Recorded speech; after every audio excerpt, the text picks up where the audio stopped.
you hadn't asked that question. I mean, I think about it every now and then. But we walked to school, which was about 5 blocks from my house, I guess, 5 or 6, and faced east and then south and then coming back. It would have been north and west. But I remember mainly the wind blowing at me from the side and just hitting me with dirt from the, because there were fields on the left, and they were being farmed, and that wind would hit me, and it was just dirt blowing. It was far, you know, it was in the Dust Bowl time. That would have been the mid-30s. I think a lot of the Dust Bowl was earlier than that, too. Oh, yeah. And then I can remember going to... And Daddy was married twice. The first wife died of tuberculosis and left him a 3-year-old son whom he put in the care of his deceased wife's sister, Mato. We called her Mato. Her name was Martha. But they were doing subsistence farming out on southwest of the town of Shiner in Laverne County. I can remember how barren those fields looked. And the yard, I mean, it was just, you know, it was Dust Bowl. It was just Dust Bowl. I don't remember the wind blowing out there, but you could see the effects of Dust Bowl. The topsoil gone. I don't know how they ever made a living. But Uncle Benny, as we called him, was finally gave it up, but it was not until the 40s, I guess. During the war or after the war, I don't remember that, but he just gave up his farm and went to work for the highway department, doing hot work out on, building new roadways.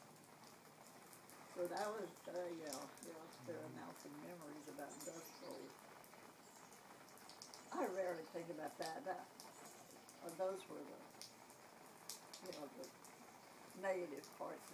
I usually think about the positive stuff. But I loved going out to that old farm. Barren as it was fun to go out there. What would you do out there? What made it fun? Well, one thing, I'd sit on the porch and talk to Uncle. That's all we called him, Uncle. And he was Mato's uncle, I guess, and my older brother's great uncle. Great uncle, yeah, it would be great uncle. And he would call me Laverne. Oh, it was so funny, Laverne, and it sounded like wine to me. And I thought, that's an interesting name for me. I'll probably never ever have any wine. Ethnically, what was he? Laverne. It was in the Germanic way. He was German. Germanic, okay. Laverne. Yeah. But it came out to me as a wine. And then what else? I loved watching Mato in the kitchen. She had one of these old-fashioned cupboards that had the what do you call those things? We don't ever do it anymore with flour. Sifter. The sifter was built in.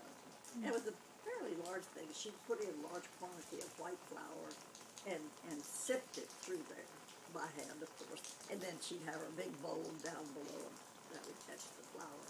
Because there was a shelf below. What? Would never measure. No, she didn't bother to measure anything. So then she started putting in the other ingredients. My mother measured everything. Not Mato. Mother had lived with them before she married Daddy, and that's how I met her. She was teaching school out there in a one-room schoolhouse. I mean, this is all 1930s, no, 20s. 20s and 30s, but of course when I visited there, it would have been in the 30s. 20s when Daddy put his one son in Motto's care. But while Mother was living there, Daddy met her and started dating her, and then they were married in late 20s. Okay, so Motto, I loved watching her. After I got big enough to do so, she dump all this stuff together, and then she started making the yeast dough that she was going to make kolaches. Authentic kolaches. And so in some of them she'd make the depressions, and most of them, I don't think she did the rolled kolaches very much, if at all. But she would put apricot in some, and she'd put very sweetened, of course, prunes in some, and then some of them she'd take cottage cheese, homemade cottage cheese, and sweeten that and flavor it maybe a little bit, and then that would go into egg. I believe there was egg and cottage cheese, and they smelled heavenly when they were baking, of course. That yeast in there, it just smelled wonderful. And then I was ready. When she pulled them out of the oven, I grabbed for, guess which kind? Cottage cheese. I love those cottage cheese. So, now let's skip a whole bunch of years. I meet Marshall, I marry him, 10 months later we have Bruce. But during the pregnancy, I hadn't contacted Marshall in a long time, and I'm just so craving one of those cottage cheese. Well, I called her, and I told her that I just wished I could pass over cottage cheese kolaches again. I never told her why, that was a craving, that I was pregnant. She gets in touch with my mother right away. They lived in towns apart at that time. And she says, Laverne is pregnant.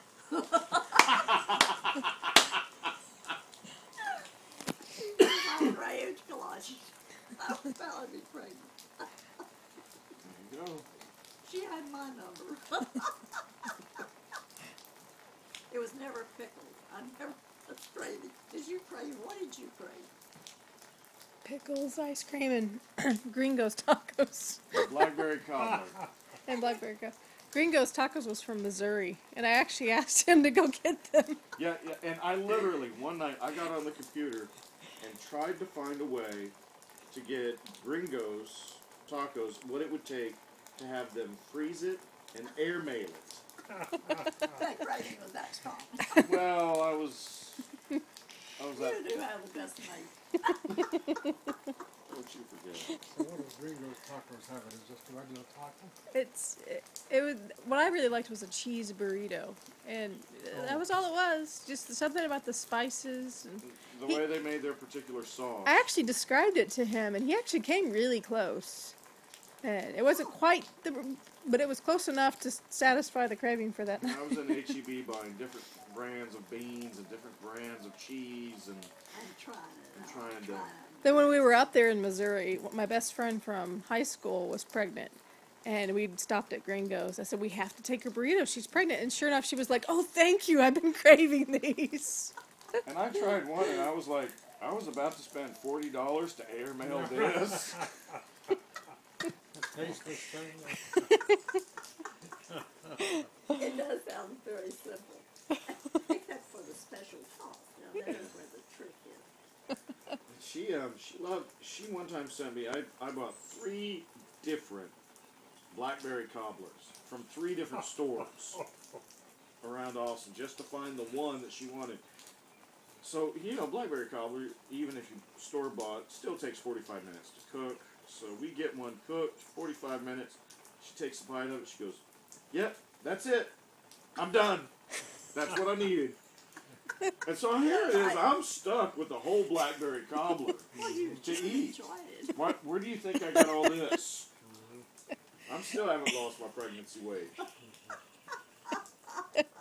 Matter of fact, I packed out a few pounds from other people's